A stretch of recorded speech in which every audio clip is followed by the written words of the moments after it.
Pelo sinal da Santa Cruz, livra-nos Deus, nosso Senhor, dos nossos inimigos. Em nome do Pai, do Filho e do Espírito Santo. Amém. Que a graça de nosso Senhor Jesus Cristo, o amor do Pai e a comunhão do Espírito Santo estejam sempre convosco. Bendito seja Deus que nos reuniu no amor de Cristo. Pai nosso que estais nos céus, santificado seja o vosso nome. Venha a nós o vosso reino, seja feita a vossa vontade, assim na terra como no céu. O pão nosso de cada dia nos dai hoje, perdoai-nos as nossas ofensas, assim como nós perdoamos a quem nos tem ofendido. E não nos deixeis cair em tentação, mas livrai-nos do mal. Amém. Ave Maria, cheia de graça, o Senhor é convosco. Bendita sois vós entre as mulheres, e bendito é o fruto do vosso ventre, Jesus. Santa Maria, Mãe de Deus, rogai por nós, pecadores, agora e na hora de nossa morte. Amém. Glória ao Pai, ao Filho e ao Espírito Santo, como era no princípio, agora e sempre. Amém. Santo anjo do Senhor, meu zeloso guardador, se a ti me confiou a piedade divina, sempre me rege, me guarda, me governa, me ilumine. Amém. Bendigamos ao Senhor, demos graças a Deus. Lembrei da catequese de primeira comunhão, quando pede para a criança catequizanda, rezar. Aí quando começa o Pai Nosso, tem que rezar o Pai Nosso, a Maria, o Glória e o Pai e o Santo Anjo do Senhor. Aprender assim para rezar, não é? Como uma cantiga. Vamos lá então. Então ficamos na página 144. O terceiro parágrafo, que tem o mistério da vida de Cristo. E o primeiro inciso, toda a vida de Cristo é mistério. Toda a vida de Cristo é mistério. E parece-me que já vimos o primeiro número desse primeiro inciso, que foi o 514. Vamos para o 515. Não foi isso? 515. E como eu prometi, hoje eu vou mostrar a trilogia, né? Dentro do catecismo, vamos ver agora a cristologia. E vou mostrar a trilogia do Ratzinger, o Papa Bento XVI, né? E ele escreveu quando era Papa, tá certo? Eu vou lendo e vou fazendo em rascunho as minhas anotações e fica tudo dentro do livro. Então, temos esse aqui, né? É o mais fininho, que fala sobre a infância de Jesus, certo? A infância de Jesus. Este aqui tem toda a infância de Jesus, esse é o primeiro livro, que no primeiro capítulo ele faz uma pergunta: de onde és tu? É o contexto de João, capítulo 19, versículo 9. Depois do segundo capítulo, o anúncio do nascimento de João Batista e de Jesus. O terceiro capítulo, o nascimento de Jesus em Belém. E o quarto capítulo e o último, são 3 capítulos, os magos do Oriente e a fuga para o Egito, não é? Fala sobre já olha aqui, a infância de Jesus. Ratzinger, Bento XVI. O segundo livro, se quisermos, da trilogia, não é? Jesus de Nazaré, é este aqui. Este aqui é o segundo livro da trilogia. Por quê? Porque vai falar, não é? Sendo a primeira parte da vida pública de Jesus, do batismo no Jordão, a transfiguração, não é? Meu coração diz a teu respeito, procura sua face. É tua face, Senhor, que eu procuro, não me escondas a tua face. Não afastes de teu servo com ira. É o Salmos 27, versículo de 8 a 9. Mas vamos para os temas, os capítulos, né? tem 10 capítulos, esse segundo livro da trilogia. São 10 capítulos, certo? Olha aqui.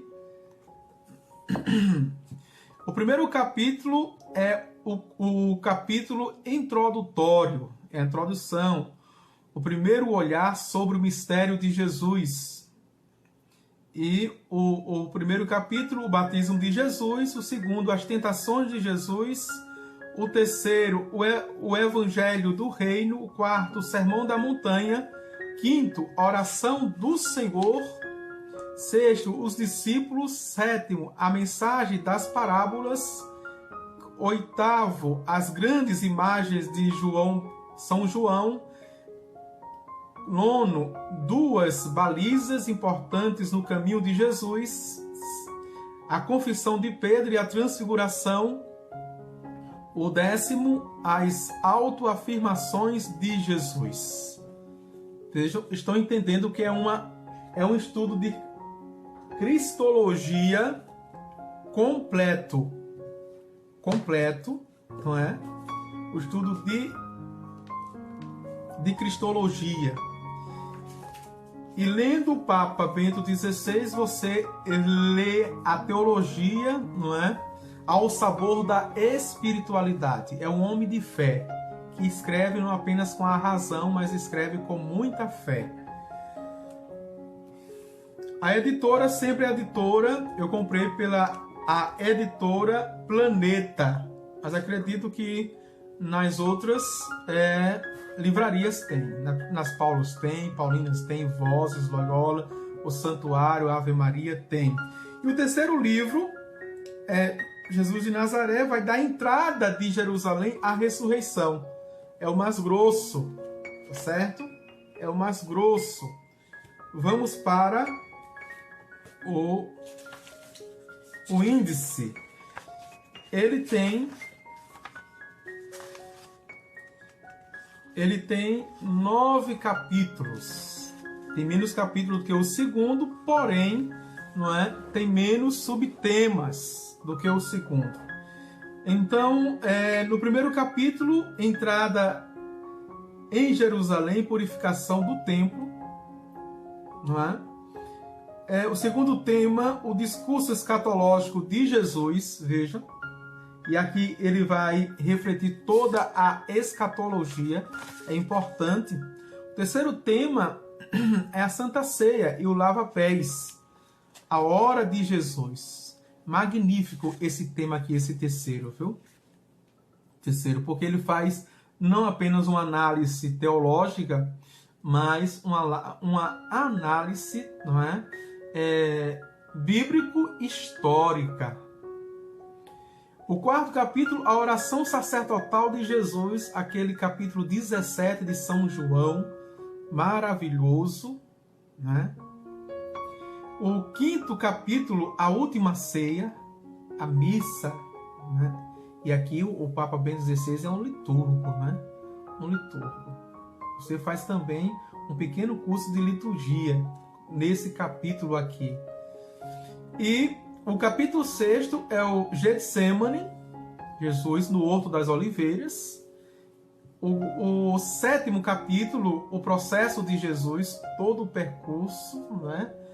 O discurso preliminar no Sinédrio, Jesus diante do Sinédrio, Jesus diante de Pôncio Pilatos, maravilha. E o oitavo é a crucifixão e a deposição de Jesus no sepulcro, não é?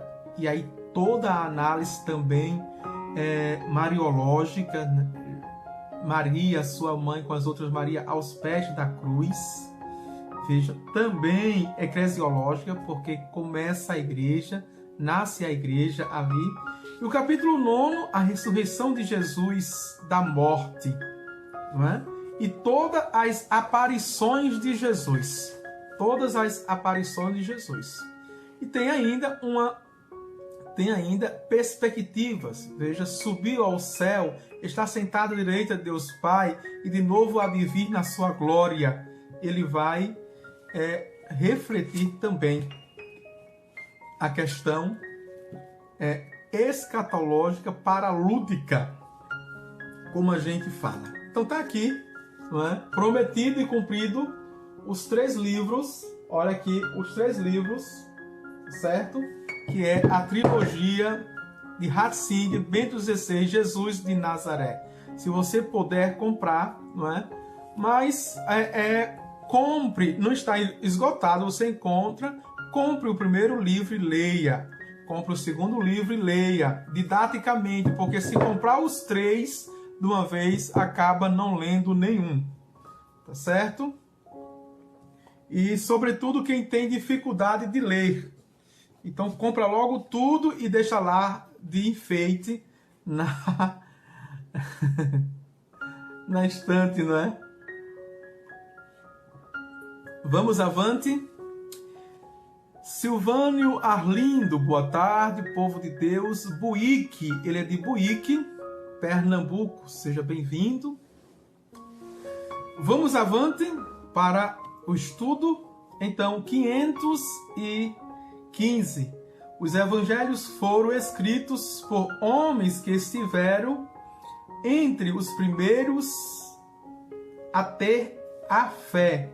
Vejam, o contexto é Marcos, capítulo 1, versículo 1, depois João, capítulo 21, versículo 24, entre os primeiros. E que queriam compartilhá-la com outros depois de terem conhecido na fé quem é Jesus. Conhecido na fé quem é Jesus. Atenção dessa afirmação, não é? E eu vou logo abrir um parêntese, depois eu dou continuidade ao texto para fazer um comentário. A importância de conhecer Jesus pela fé. E a fé foi nos dada como virtude de Deus para justamente conhecer Deus. Que Jesus é Deus. Jesus quer dizer Deus salva. Conhecer Deus, a fé. Não pode ser uma fé apenas racional. Usamos as nossas faculdades. Usamos a nossa inteligência. Certo? Não vamos conhecer sem usar a inteligência. Mas não vamos colocar como primordial. Não vamos colocar. Porque temos que conhecer Jesus como Deus, não como um homem histórico. Se for para conhecer como um homem histórico, né, então não precisa de fé, não precisa ser cristão, não precisa ser crente. Né? Precisa ser um investigador, um estudioso. Acho que eu já contei isso aqui, se não foi no início desse curso, que quando eu fui em 2010 para a Terra Santa, passamos na Itália, em Roma, por ocasião do jubileu sacerdotal. Eu fiz um simpósio com o Papa Bento XVI, que até então era o cardeal que fez todo o simpósio para os padres do mundo inteiro. Depois que terminou, nós fomos à Terra Santa. E lá o guia turístico era um judeu, não é? Um judeu. E ele me encantou porque ele conhecia, como a gente chama aqui no Nordeste, de cor e sorteado. Ou seja, a vida de Jesus. Conhecia. E conhecia com detalhes. Por estar ali, não é? Na Terra Santa, geograficamente ele conhecia como a palma da mão, como a gente diz popularmente, e narrava os fatos da vida de Jesus com a eloquência, com a habilidade encantadora. Só que, na hora da missa, este homem, ele sumia na hora da missa. E nós passamos, deixa eu ver, a viagem foram 15 dias, passamos 5 dias, foram 10 dias na Terra Santa. 10 dias na Terra Santa. E ele não participou de nenhuma missa. Ele saía. E aquilo foi dando, né, chamou a atenção. Como chamou a atenção, as informações que ele tinha, né, e passava dentro de um profissionalismo que, de fato, éramos só padres e nós ficávamos encantados. No último dia eu disse, eu vou perguntar a ele, né? Eu vou perguntar. Ele falava português. Vou perguntar por que ele não participa da missa, não é? Porque acha que só é para os padres e que deve sair como naquele momento prestador de serviço. Eu perguntei, mas por que você toda vez... Vejam a minha inconveniência. Porque você toda vez, na hora da missa, você sai. Ele olhou para mim com maior naturalidade, simplicidade e disse, eu sou ateu. A minha cara, eu sou ateu. Eu sou descendente de judeu, mas eu sou ateu. Eu não acredito em Deus. Portanto, eu não acredito em Jesus Cristo. Vejam. Então, quer dizer, os ateus, muitas vezes, conhecem Jesus racionalmente mais do que nós cristãos. Mais do que nós cristãos. Para conhecer Jesus racionalmente, não precisa de fé. Não precisa ser cristão. Entendeu? Por isso que o Catecismo da Igreja Católica não diz necessariamente, mas necessariamente pontua a questão da fé. Deu para entender agora? Vejam. Conhecido na fé quem é Jesus. Puderam, aliás, ver e fazer ver os traços de seu mistério em toda a sua vida terrestre. Em toda a vida terrestre. Vejam. Perceber. E esta está a grandeza hoje, porque muitas vezes nós convivemos com santos e não conseguimos ter esse olhar de fé para o que é mistério na vida dos santos. Acredito que os pais de Carlo Acutis, não é? No máximo, pensava que ele era um beato no sentido de um piedoso, um devoto, mas que não conseguiram ver sinais de santidade. E colocaram um texto muito interessante, né, com poucas palavras, alguém colocou e achei muito interessante. E o que é interessante e o que é bonito e tem fundamento cristão, a gente repete. Eu não tenho nenhuma dificuldade de copiar e de imitar. Não tenho nenhuma dificuldade. Quando a coisa é boa, é digna de ser repetida e copiada mesmo, e imitada. Tá certo? Eu não tenho dificuldade. E que diz assim, eu já vi pais, não sei se vocês já viram essa postagem no Facebook, estava viralizando. Eu já vi pais levar seus filhos para o batismo. Eu já vi pais levar seus filhos para a primeira comunhão. Eu já vi pais levar seus filhos para a crisma. Eu já vi os pais levar seus filhos para o matrimônio. Eu já vi os pais levar seus filhos para o sacramento da ordem. Mas a primeira vez que eu vejo os pais levando os seus filhos, vejam, para a beatificação. Para a beatificação. Para a santidade, disse uma pessoa. Claro que os pais não os pais, mas o pai, não é, de Terezinha do Menino Jesus, né? Algumas santas ele levou, não é? Como levou para o Carmelo, para a consagração, todas as filhas, por exemplo. Mas eu achei muito interessante, né? Por exemplo, Dom Henrique, que foi meu bispo durante 6 anos, que me deu esse ministério, as suas atitudes nós achávamos que eram mais normais, mais comuns, né? E num dado humano, alguma postura dele, alguma decisão, nós criticamos. Veja, a nossa humanidade, a nossa racionalidade. E, no entanto, quando Dom Henrique morre, foi uma grande explosão mundial. Santo súbito, santo já. Veja. Parece que as pessoas estavam esperando ele morrer somente para aclamar, para gritar. A sensação é esta, para gritar.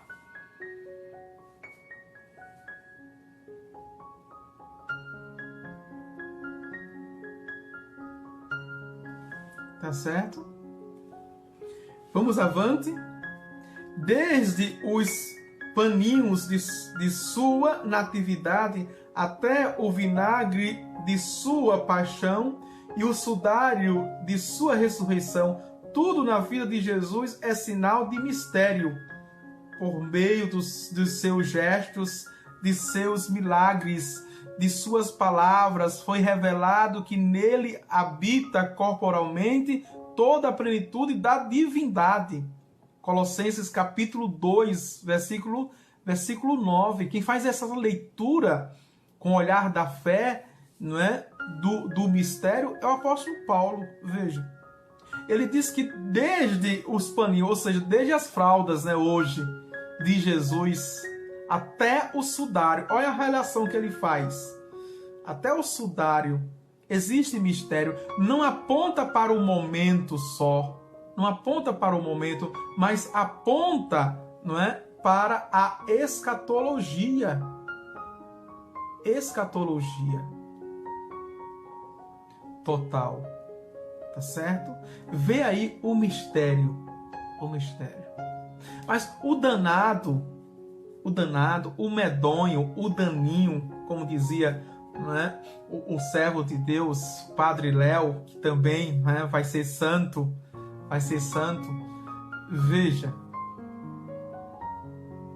é que a gente está tomado da racionalidade, das informações tão profana, e profana aqui é no sentido de para fora, não para dentro, no sentido de sagrado, cheio das ciências, das informações, e que a gente levanta como que uma muralha, ou o véu do templo ainda existe, não foi rasgado pela morte de Jesus, que nos impede de ver nesses sinais tão pequenos, nesses sinais tão rotineiros, nesses sinais cotidianos. Vejam, o mistério é o sinal e o instrumento de sua divindade e da salvação que ele traz. O que havia de visível em sua vida terrestre aponta para o mistério invisível de sua filiação divina e de sua missão redentora. Veja. E eu vou dizer, eu vou fazer um comentário, tecer um comentário aqui.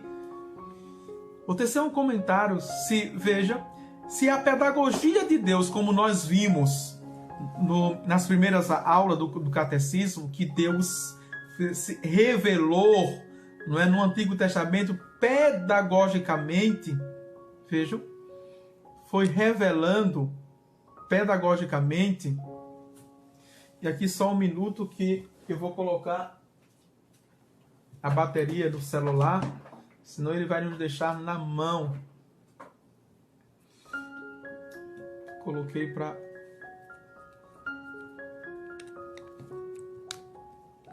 Isso. Pronto. Ótimo. Se Deus usou pedagogicamente os patriarcas, vejam, os sacerdotes levitas, não é? Se Deus usou de Moisés, se Deus usou de juízes, se Deus usou ungindo até mesmo os reis, e foi se revelando dos profetas e profetisas, se Deus usou de Nossa Senhora, já de modo diferenciado de todo o Antigo Testamento, se Deus usou, Ele usou plenamente, veja, esse uso aqui, viu? Esse uso aqui não é um uso pejorativo, certo? A palavra. Ele, não é? Usou plenamente o próprio Filho na carne, na humanidade, para a revelação plena e total, definitiva, como nós vimos no Antigo Testamento. Veja, total e definitiva, não é? Esta revelação de Deus total. Por isso que é na plenitude dos tempos, quis Deus, na plenitude dos tempos, em toda a revelação na vida de Jesus. E o Catecismo diz também que isso foi revelado também dentro de um tempo e pedagogicamente durante 33 anos. Quer dizer, toda a vida de Jesus foi uma vida de revelação. Mesmo aquele tempo que ele passou no silêncio, no escondimento de Nazaré, 18 anos, mesmo aí quis Deus, não é, fazer a revelação do seu Filho. Total e definitiva a revelação do seu Filho. Certo? Vamos avante. Os traços comuns dos mistérios de Jesus. Eu vou encerrar aqui o Instagram, não é? Porque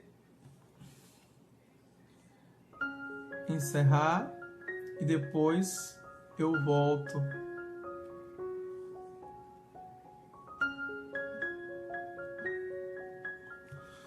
Porque paralisou aqui.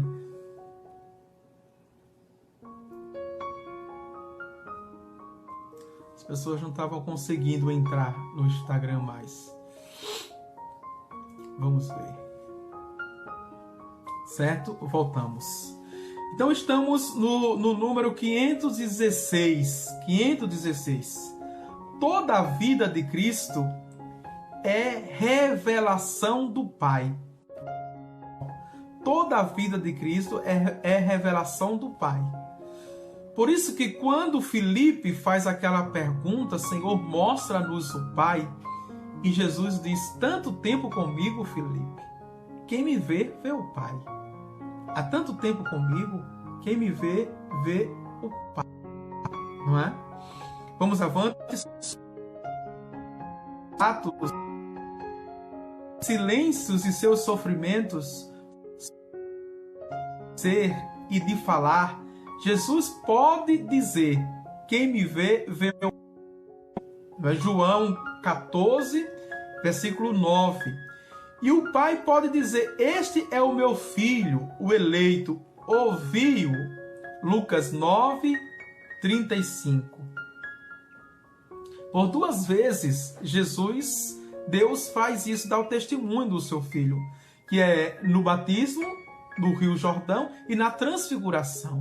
Né? Se ouviu uma voz do ancião, diz, esse é o meu filho amado, no qual eu ponho todo o meu bem-querer. Foi no Rio Jordão. Na transfiguração, este é o meu filho amado, escutai-o. Tendo nosso Senhor se feito homem para cumprir a vontade, os mínimos traços de seus mistérios nos manifestam o amor de Deus por nós. Aqui está também importâncias de conhecermos a vida de Jesus. De conhecermos Jesus, porque é no desdobramento, veja, na vida de Jesus, na profundidade do seu conhecimento, que nós vamos do amor de Deus. Que Deus nos ama. Viu? E está naquela expressão de um versículo. Deus amou tanto o mundo que enviou seu Filho para morrer pelo mundo. Morrer por nós. E nós sabemos como foi. Nós conhecemos os episódios, nós conhecemos as cenas, nós conhecemos o fato. Nós conhecemos o acontecimento como foi a forma que Jesus deu a vida por nós. Que maravilha, né? Vamos avante. 517. Toda a vida de Jesus, nós vimos, é mistério. É mistério. E é mistério de redenção. Veja, é mistério de redenção. A redenção nos vem, antes de tudo, pelo sangue da cruz. A redenção. E o fundamento é o Éfeso, capítulo 1, versículo 7. Depois Colossenses, capítulo 1, versículos de 13 a 14. Também Pedro, 1 Pedro, capítulo 1, versículo 18 a 19. É o fundamento bíblico do Novo Testamento, que se dá pela cruz. Mas este mistério está em ação em toda a vida de Jesus. Veja, eu costumo dizer nas homilias que quando Jesus cura, ele cura para salvar. Quando Jesus liberta, ele liberta para salvar. Veja, quando Jesus expulsa o demônio, ele expulsa para salvar. Quando Jesus ressuscita, ele ressuscita para salvar. Mas atenção, não é apenas para este mundo, não é apenas para esse tempo, para o Cronos. Toda ação de Jesus é para o Kairos. Toda ação de Jesus no tempo visível é para o tempo invisível. Toda a ação de Jesus no Cronos, veja, é para a eternidade. Para a eternidade. Não é apenas para essa vida, é um sinal apenas, não é? No nosso tempo, no mundo, daquilo que vamos viver eternamente. Já em sua encarnação, pela qual, fazendo-se pobre, nos enriqueceu por sua pobreza, em sua vida oculta, que por sua submissão serve de reparação para a nossa insubmissão. Veja, toda a prática de Jesus, a obediência dele foi por causa da nossa desobediência, a submissão dele foi por causa da nossa insubmissão. Veja, o sofrimento dele foi pela capacidade que nós não temos de sofrer. Somos, me desculpe dizer, viu, somos covardes, somos medrosos, nós somos fujões, somos frouxos, nós de fato, instintamente queremos salvar a nossa própria pele. O ato da vida de Jesus foi para redimir sempre e reparar as nossas ofensas ao Pai. Ao Pai. Sempre foi ato de reparação. Veja, isso na conjuntura do amor de Deus por nós. Vamos avante. Em sua palavra que purifica seus ouvintes. Vejam. Em suas curas e em seus exorcismos, pelos quais levou nossas fraquezas e carregou nossas doenças. Mateus 8:17. Em sua ressurreição, pela qual nos justifica. Justifica a nossa queda, nos justifica diante de Deus. Não é? E por isso que só podes falar de ressurreição a partir da ressurreição de Jesus. Antes era avivamento ou reavivamento do corpo. Está mais do que claro, não é? E é um texto gostoso de ler, que a gente vai se vendo, que a gente vai se encontrando e ao mesmo tempo, né, vai dando peso na nossa consciência, porque vai nos dando consciência que todo o nosso pecado é uma violência, é uma agressão contra este amor, esse imenso amor, inefável amor, indizível amor por nós. Basta bater no peito, minha culpa, minha tão grande culpa, e rezarmos o ato de contrição diante do Senhor para pedir perdão. E católico que é católico só se pede perdão pelo sacramento. E sacramento, por que o sacramento? Vejam. O sacramento é receber a vida todinha de Cristo. Essa vida que foi em 33 anos dada por nós. Em 33 anos, 3, não é? 3, veja, 2 de 3. De 3, quer dizer, plenitude mais 2, 3 mais 3 dá 6. De forma humana, ele se deu todinho de forma divina. Até pela numerologia bíblica, nós conseguimos atingir esse ideal de Cristo. 518. Toda a vida de Cristo é mistério de recapitulação. Que maravilha! Vejam, o que Jesus fez, disse e sofreu, tinha por meta restabelecer o homem caído em sua vocação primeira. Recapitulação, ou seja, tudo o que aconteceu no Antigo Testamento, ele recapitula na sua vida e planifica. Por isso, atenção, desceu à mansão dos mortos. É doutrina nossa, porque desceu na ressurreição dos mortos para recapitular, restaurar, resgatar, veja, transformar, renovar, acontecer a redenção. Todos aqueles que falharam e morreram antes dele. Vamos para o texto, e esse texto é o texto de Santo Irineu. Veja, quando ele se encarnou e se fez homem, recapitulou em si mesmo a longa história dos homens, em sumo e em resumo, nos proporcionou a salvação, de sorte que aquilo que havíamos perdido em Adão, isto é, sermos a imagem e semelhança de Deus, a recuperamos em Cristo Jesus. Ele é a imagem perfeita do Pai. Aliás, por isso que Cristo passou por todas as idades da vida, restituindo com isto a todos os homens a comunhão com Deus. Que maravilha, não é? A comunhão com Deus. Restituiu todos os homens a comunhão com Deus. Jesus. Vejam, e aqui é extraordinário, não é? Conhecer Jesus com fé e conhecer pelo catecismo da Igreja Católica. Cada palavra dentro do catecismo é importantíssima, é densa, é condensa, é extensa. Vejam, a profundidade, a largura, a dimensão. Nossa comunhão com os mistérios de Jesus. Vamos ver agora a nossa comunhão com os mistérios de Jesus.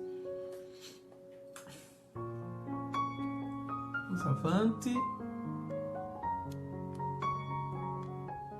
Deixa eu ver aqui.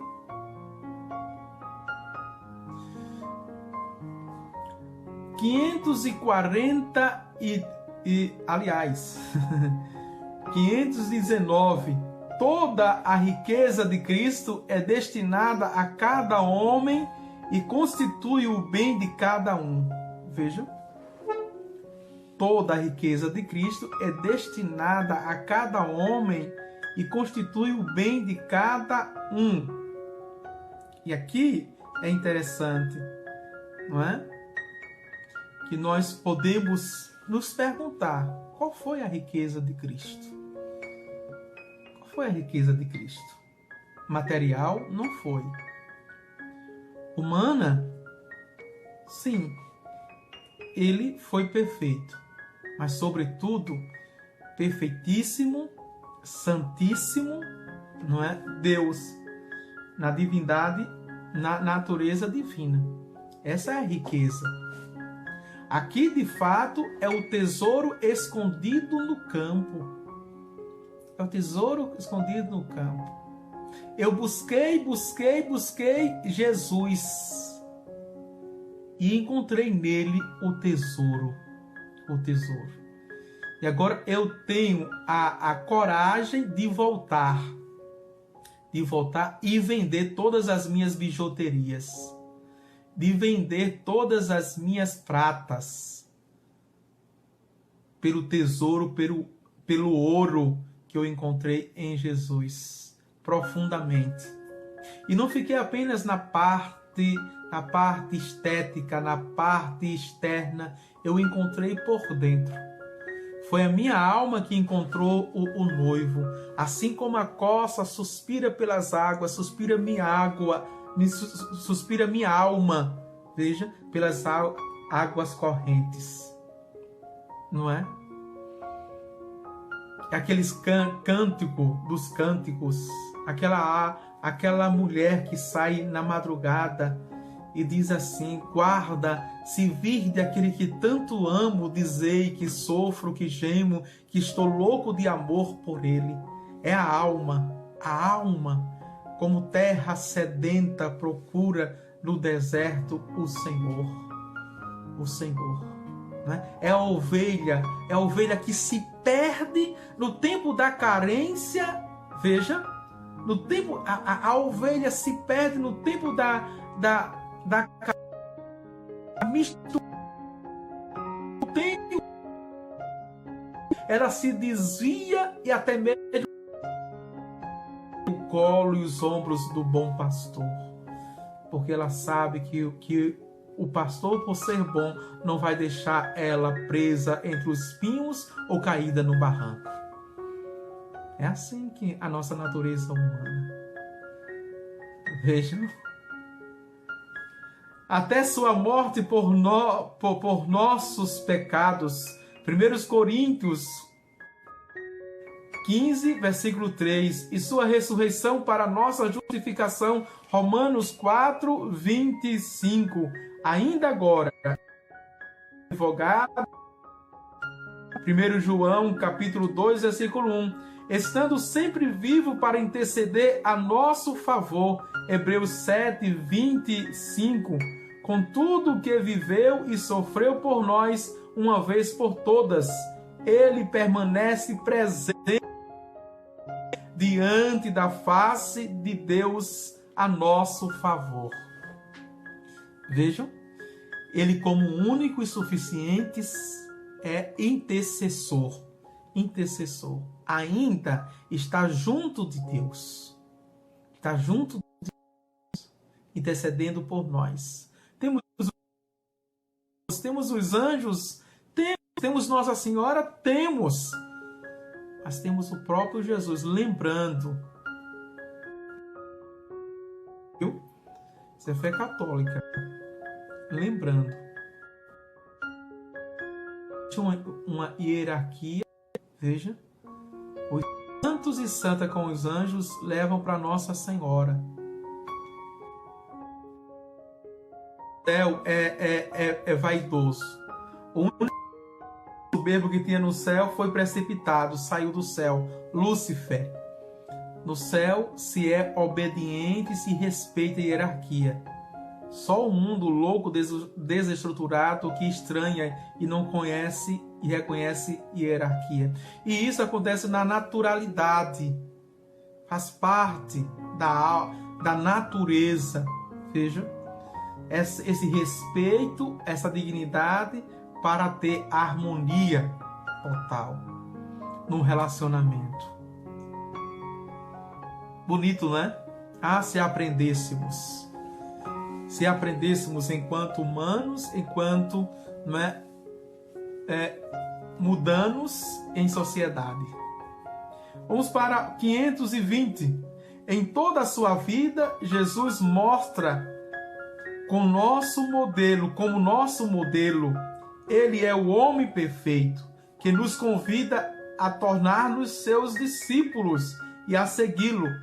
Por seu rebaixamento, deu-nos um exemplo a imitar. Por sua oração, atrai a oração. Por sua pobreza, chama a aceitar livremente o despojamento e as perseguições.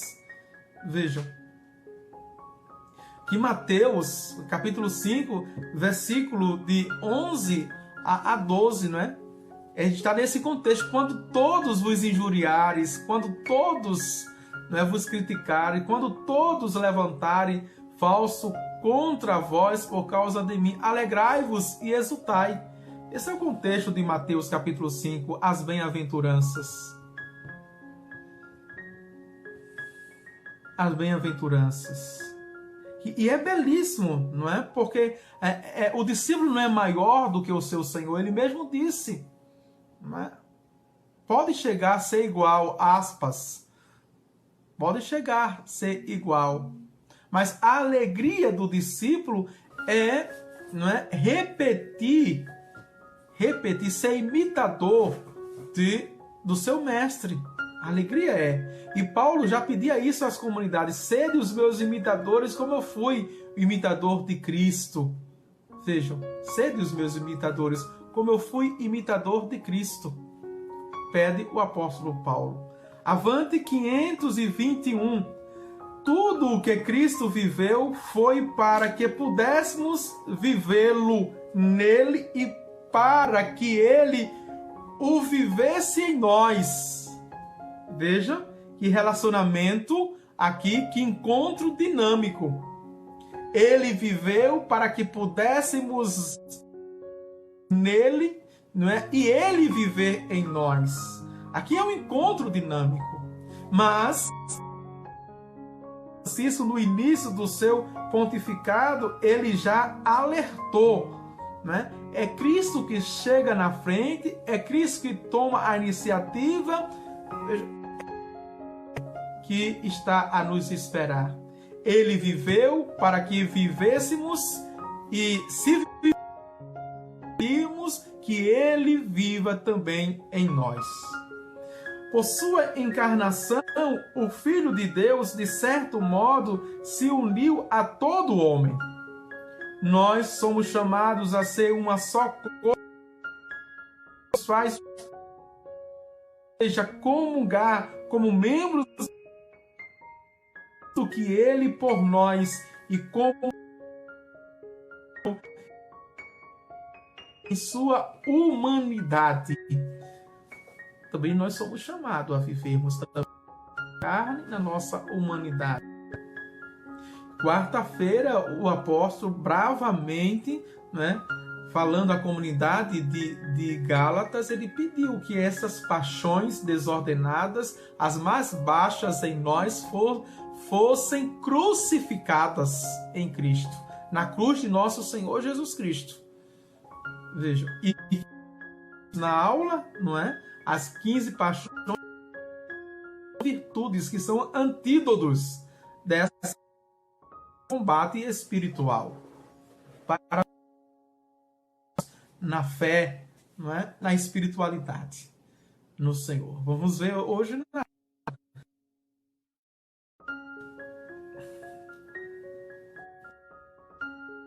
aqui São João Eudes, né, no tratado do reino de Jesus, né?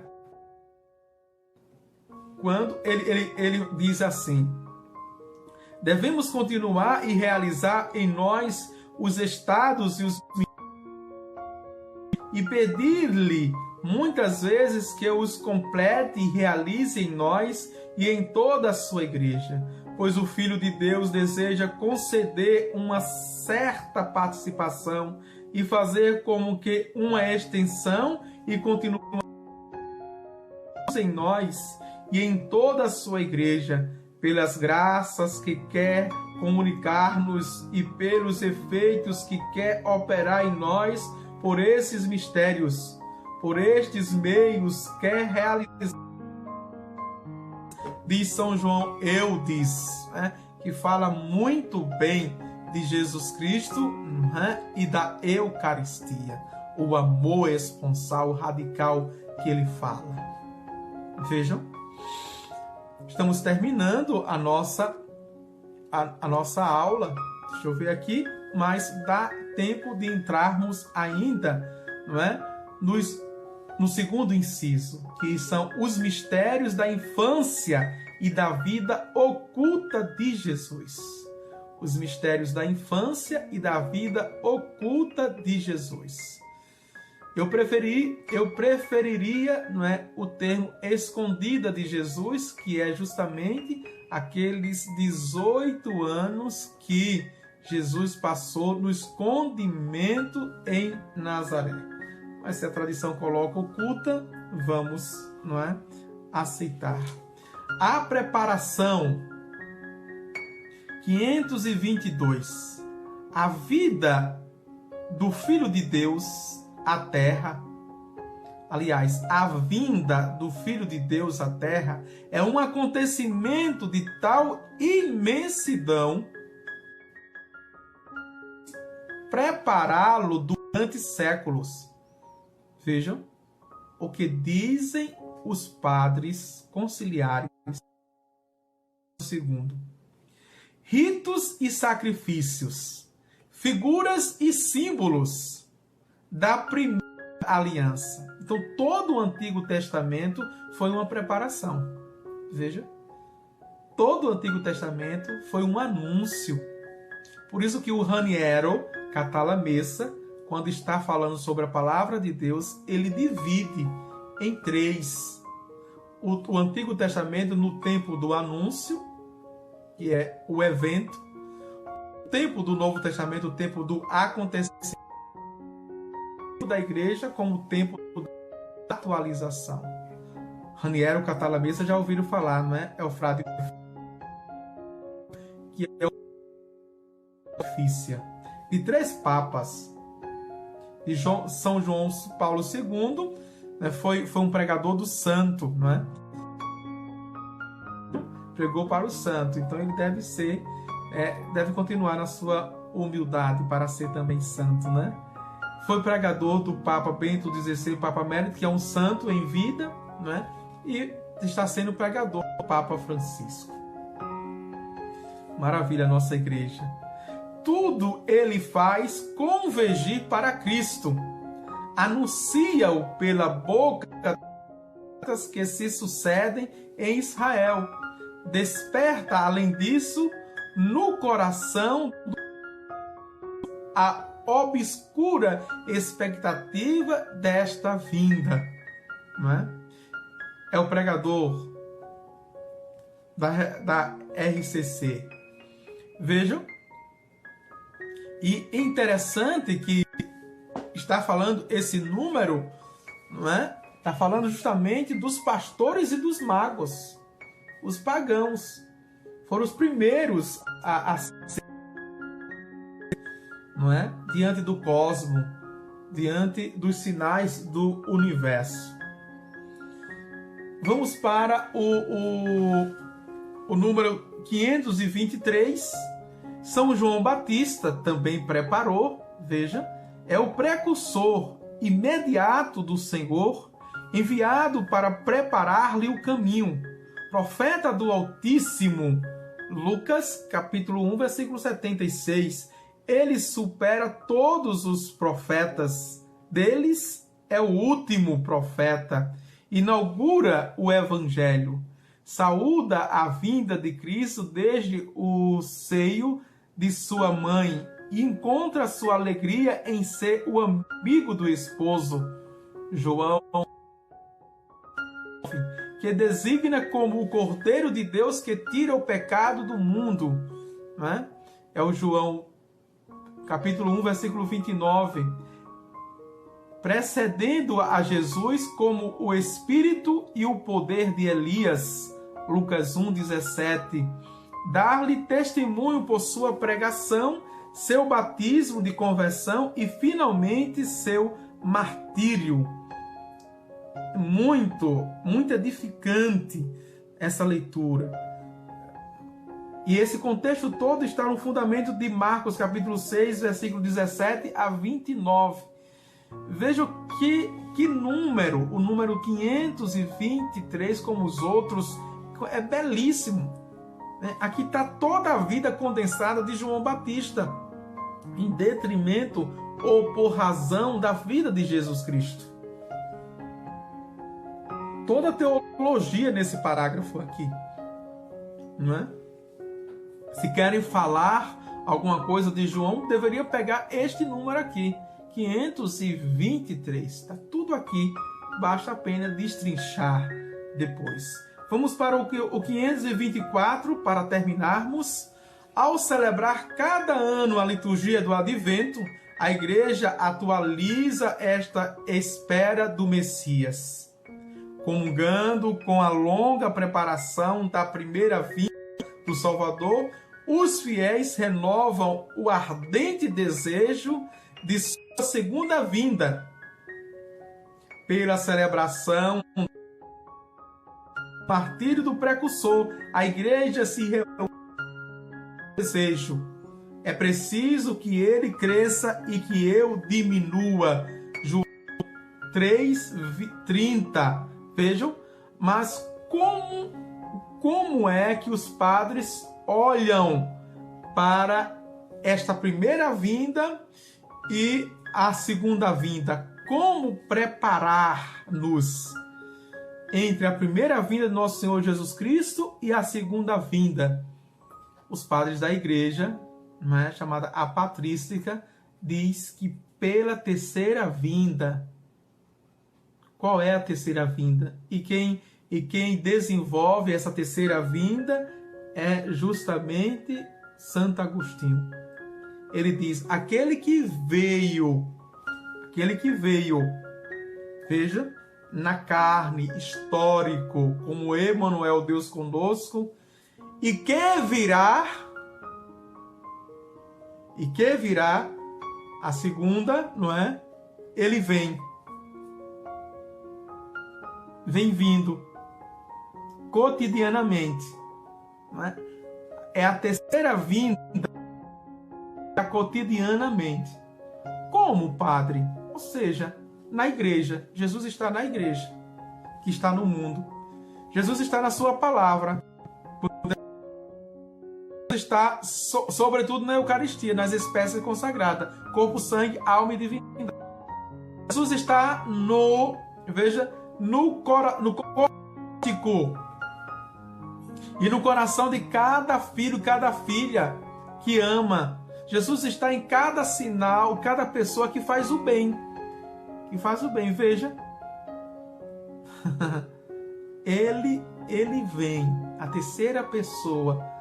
Aliás, a terceira vinda de Jesus. E que nos prepara para a segunda vinda, que é a volta definitiva. Deu para entender esse jogo de palavra, não é? Que às vezes nos confunde, mas que é bastante compreensível. Tá certo? O Deus que veio, não é? E que vem, ele está vindo. Aliás, e que virá, ele está vindo. Cotidianamente. Volta quando ele virá julgar os vivos e os mortos, quando ele virá como juiz, nos prepara. Ele não quer perder nenhum. E a força é dele, a salvação é ele que faz em nós.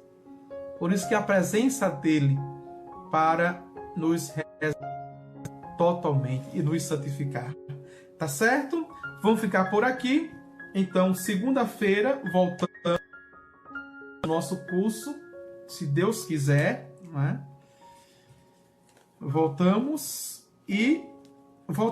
para o número 525, que tem esse subtema, que é o mistério do Natal. O mistério do nascimento, né? O mistério do nascimento,